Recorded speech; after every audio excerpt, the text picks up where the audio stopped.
Unit 5. Listen to the passage and answer the questions from 1 to 6. Christopher Columbus was born in Genoa, Italy, in 1451.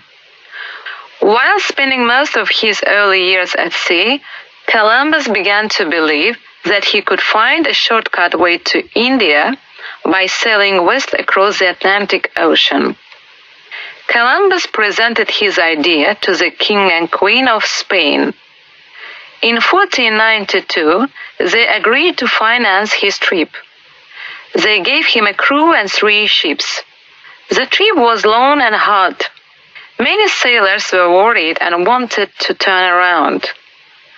After 2 months at sea, the ships landed on the island of Hispaniola.